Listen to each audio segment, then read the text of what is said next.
Assalamualaikum warahmatullahi wabarakatuh.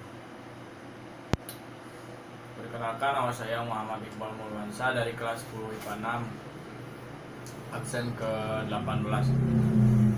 Di sini saya akan menjelaskan tentang sejarah Kerajaan Samudra Pasai, latar belakang, asal kejayaan dan keruntuhannya. Langsung saja. Kerajaan Samudra latar belakang Kerajaan Samudra Pasai. Kerajaan Samudra Pasai adalah salah satu kerajaan Islam pertama di Indonesia. Tidak banyak informasi yang bisa didapatkan tentang kerajaan ini. Satu-satunya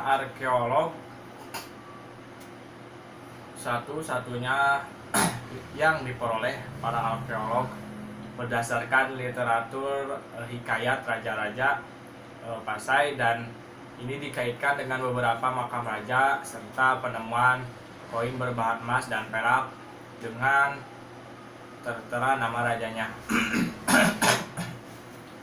Kerajaan Samudra Pasai dikenal juga dengan nama Kerajaan Samudra Darussalam atau Kesultanan Pasai.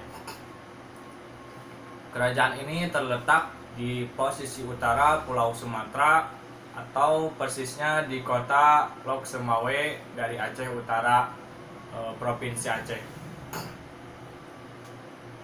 Awal berdirinya kerajaan ini pada abad ke-13 dan didirikan oleh Nazimun Al-Kamil.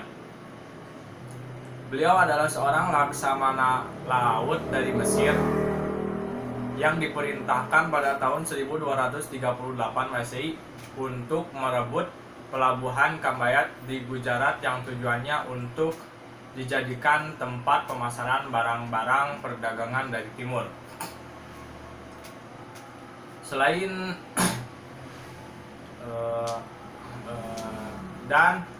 Nazimun Al-Kamil juga mendirikan satu kerajaan di Pulau Sumatera bagian utara.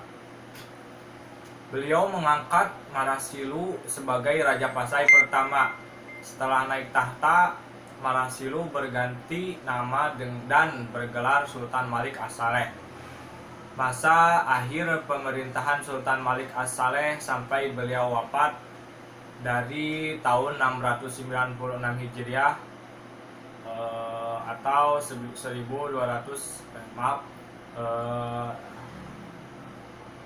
Masa akhir pemerintahan Sultan Malik As-Saleh sampai beliau wafat pada tahun 696 Hijriah atau 1297 Masehi. Berdasarkan cerita-cerita kunjungan negara lain, ada perbedaan pendapat mengenai kerajaan ini. Hal ini disebabkan karena ada yang memisahkan antara nama Pasai dan Samudra, tapi catatan Tiongkok tidak memisahkan nama kerajaan ini dan meyakini ini adalah satu kerajaan.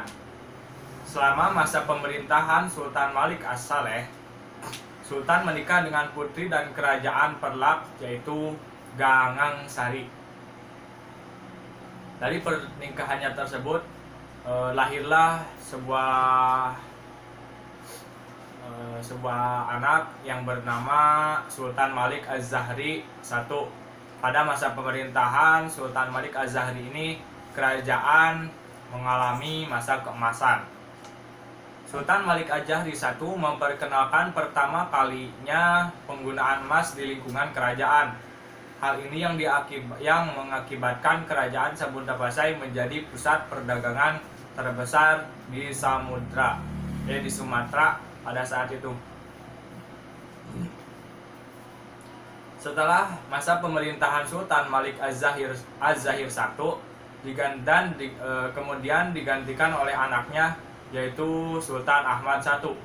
Namun tidak berlangsung lama karena suatu hal, maka digantikan oleh anak dari Sultan Ahmad I, yaitu Sultan Malik Az-Zahri II. Pada masa pemerintahan Sultan Malik Az-Zahir II, Kerajaan Samudra Pasai didatangi oleh musafir Maroko yang terkenal, yaitu Ibnu Battuta.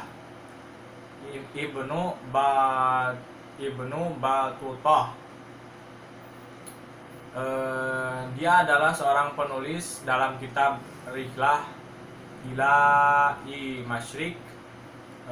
Sekembalinya ke Jazirah Arab menceritakan bahwa salah satu raja di daerah Sumatra atau Sumatera menyambutnya dengan ramah.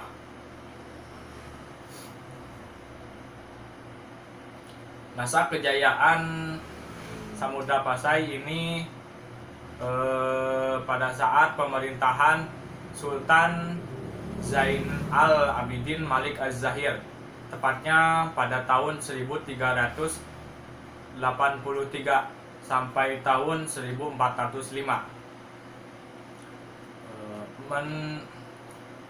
Menurut catatan dari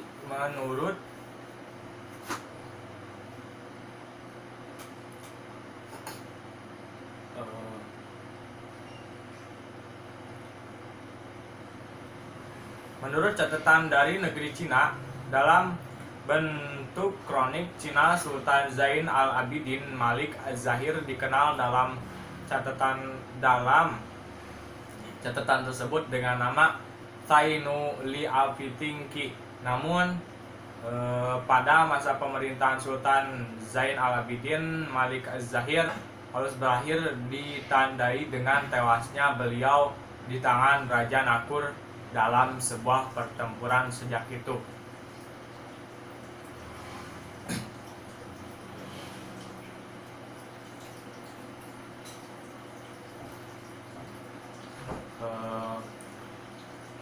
Kemajuan kerajaan Samudra Pasai juga meliputi berbagai bidang, antara lain satu dalam bidang perdagangan. Pada saat itu bandar-bandar di kerajaan Samudra Pasai menjadi pusat perdagangan internasional dan merupakan pintu masuk ke Nusantara. Terus yang kedua, pelayaran. Pelayaran berada dekat dengan pesisir pantai. Kerajaan Samudra Pasai menjadi kerajaan maritim yang kuat. Hal ini ditunjang juga dengan mayoritas penduduk kerajaan berprofesi sebagai nelayan. Yang ketiga yaitu perekonomian. Di bidang ekonomi, kerajaan Samudra Pasai mendapatkan kemajuan yang pesat, koin emas sebagai alat pertukarannya. Terus yang keempat, di bidang hubungan internasional.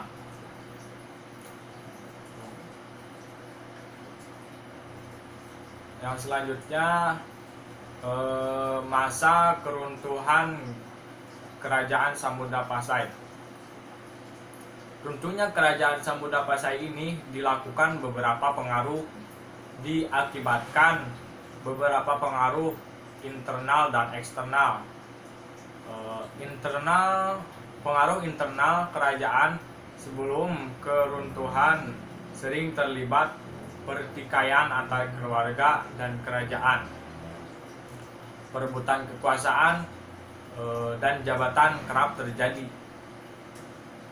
Bahkan raja saat itu meminta bantuan kepada Raja Malaka untuk meredam pemberontakan, namun tidak urung terjadi karena pada tahun 1511 kerajaan Malaka jatuh ke tangan Portugal. 10 tahun kemudian, tepatnya 1521, Portugal menyerang kerajaan Samudra Pasai dan runtuhlah kerajaan itu. Tetapi bibit kerajaan masih ada hingga tahun 1524 kerajaan Samudra Pasai menjadi bagian dari Kesultanan Aceh.